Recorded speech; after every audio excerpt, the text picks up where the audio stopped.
Jacksonville Jaguars and the Houston Texans. Houston Texans are 4-point home underdogs to the Jags. It is a 43 and a half total. So we go into narratives here yet again. We talk about motivations here yet again. We talked about how the Jaguars season comes down to week 18. Now there is a sub 10% chance that they could get a wild card this week if like all kinds of weird chaos, there's something, whatever. There's like a 6% chance. I don't know, but mainly they got to win the division. And they've got to beat the Titans next week. And so that being said, Doug Peterson came out and said he's not going to rest his starters. Now, Adam, here's the thing. He didn't say how long he was going to play those starters. He just said he wasn't going to rest them. That is why I am hesitant to pull the trigger on this game. I mean, if we knew they were going to play a full complement, this 4 is way short, like way short, like 3.5 points short. But it's baked into this number.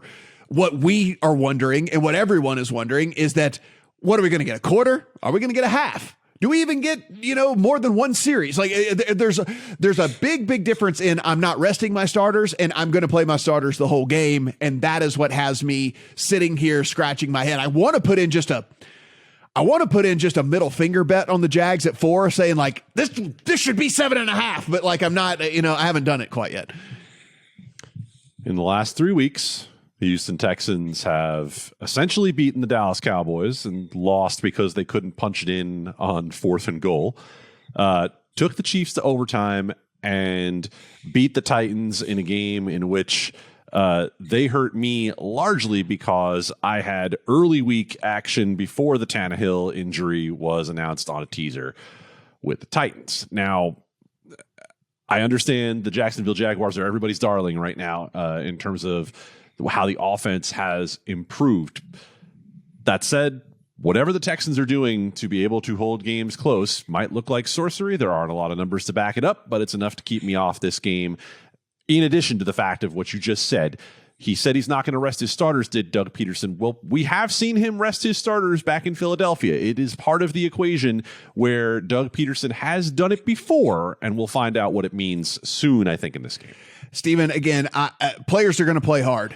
But this would be a franchise shifting win for the Houston Texans if they win this game. Like they need to lose this game, and they need to lose this game very, very badly. And so again, it is like, it is the difference between the one pick this year and any other year is you then have your choice. Do you think Bryce Young, or do you think Will Levis, or do you think CJ Stroud is your guy that's going to be your franchise? And you get all that time up until the draft to weigh all the options as to where you want to go with that.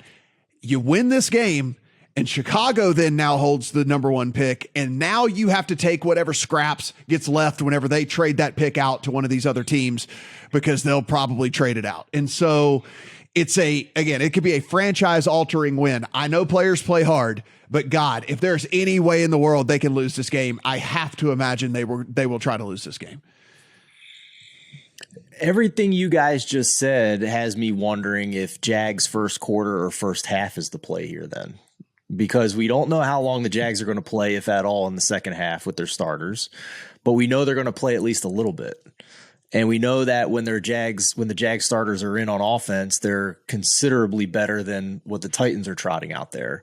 And we also know that Trevor Lawrence and Doug Peterson have been cooking recently over the past 4 to 6 weeks. They've been pretty solid. So I don't have a play in this game right now. I was thinking about backing the Texans plus 4.5 based on the rest angle with the Jags, and then Doug Peterson comes out and says he's going to play his guys. So it's just you're guessing at this point. But I wonder if that's the angle, first quarter or first half. Yeah, I mean, maybe that is a way to look at this for sure. And, and maybe there's an in-game deal. I mean, if you see these guys trotting back out, for the 3rd series or the 4th series or something, and maybe you're just like, hell, this guy is going to play them all, half or something. Like maybe it is like an in-game then at that point on the Jags or something.